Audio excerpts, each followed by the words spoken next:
ಅಂದ್ರೆ ಶಾಮೇನ ಹಾಕುವಂತದ್ದು ಮಾಧ್ಯಮದವರನ್ನ ಮ್ಯಾನೇಜ್ ಮಾಡಿ ಓಡಿಸುವಂತ ಅಗತ್ಯತೆ ಏನಿರ್ತದೆ? ಯಾವ ಕೇಸಲ್ಲೂ ನಿಮಗೆ ಏನೇ ಒಂದು ನಿಮಿಷ, ನಿಮಗೆ ಆ ರೀತಿಯ ಏನೇ ಸಂಶಯಗಳು ಆತಂಕಗಳು ಇದ್ದಲ್ಲಿ ನೇರವಾಗಿ ನನ್ನನ್ನು ಸಂಪರ್ಕಿಸ್ಬೋದು. ಅದನ್ನು ದೂರಪಡಿಸ್ತಕ್ಕಂಥ ಎಲ್ಲ ಕಾರ್ಯವನ್ನು ಮಾಡಲಾಗ್ತದೆ. ಬಂದಿರೋದ್ರಿಂದ ಹೇಳ್ತಾ ಇದ್ದೀನಿ. ಈಗಾಗಲೇ ನಾನು ಸಂಬಂಧಪಟ್ಟ ಪತ್ರಕರ್ತರಿಗೊಂದು ಕೂಡ ಮಾತಾಡಿದ್ದೇನೆ. ಅವರು ಕೂಡ ಒಪ್ಕೊಂಡಿದ್ದಾರೆ, ಯಾವುದು ಸರಿ ಯಾವುದು ತಪ್ಪು ಅನ್ನೋದನ್ನು ಅವರು ಒಪ್ಕೊಂಡಿದ್ದಾರೆ. ಸೊ ಅದರಿಂದ ಅದ್ರ ಬಗ್ಗೆ ಹೆಚ್ಚಿಗೆ ಇಲ್ಲಿ ಚರ್ಚೆ ಮಾಡೋದು ಸಮರ್ಪಕ ಅಲ್ಲ ಅಂತ ನಾನು ಹೇಳ್ತೀನಿ. ನಾನು ಪ್ರತ್ಯೇಕ ಬನ್ನಿ, ನಾನು ಹೇಳ್ತೀನಿ ಯಾಕೆ ಮಾಡಿದ್ವಿ, ಯಾಕೆ ಏನು ಅಂತೇಳಿ ಹೇಳ್ತೇನೆ. ಅದರಲ್ಲೇನು ಮುಚ್ಚುಮರೆ ಏನಿಲ್ಲ. I don't keep anything hiding. ಅದೇ ಹೇಳಿದ್ನಲ್ಲಪ್ಪ, ನಂತರದಲ್ಲಿ ಮಾತಾಡೋಣ ಅಂತ ಹೇಳಿದ್ನಲ್ಲ. ನಂತರದಲ್ಲಿ ಮಾತಾಡೋಣ, ಅದನ್ನು ಆ ವಿಷಯಗಳನ್ನು ನಂತರದಲ್ಲಿ ಮಾತಾಡೋಣ. ಎಲ್ಲದಕ್ಕೂ ಒಂದು ಕಾರಣ ಮತ್ತು ಇದು ಇರ್ತದೆ. ಕಾರಣ ಇಲ್ಲದೇ ಯಾರು ಮಾಡೋದಿಲ್ಲ. ಯಾವುದು ಅದೇ ಆ ಎಲ್ಲ ವಿಷಯಗಳ ಬಗ್ಗೆ ಪ್ರತ್ಯೇಕವಾಗಿ ಚರ್ಚೆ ಮಾಡು. ಅದು ನಮ್ಮದು ನಿಮ್ಮದು ಗಂಡ ಹೆಂಡ್ರ ಜಗಳ ಬೀದಿ ಪಾಲಲ್ಲ.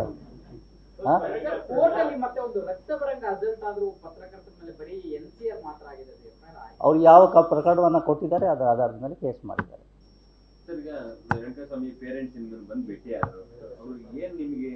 ಈಗಾಗಲೇ ಹೇಳಿದೆ ಅದ್ರ ಬಗ್ಗೆ. Already told that one.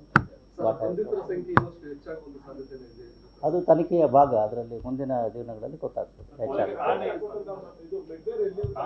ಹಣ ಎಲ್ಲ ನಿಮ್ಮಲ್ಲಿ ಬಂದು ಆಗಿದೆ. ಮತ್ತೇನು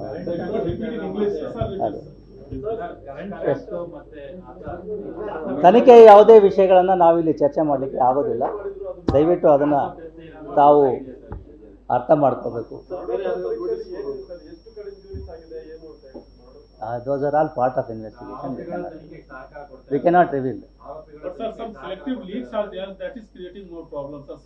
Yes, I am urging. That's why to the media to restrain from indulging in this type of speculation. Whatever information is there, it should be there. That's fine. Sir, one house is given one information, the other will have to suffer. Yes, it will happen. As like that, he was administered electrical shock.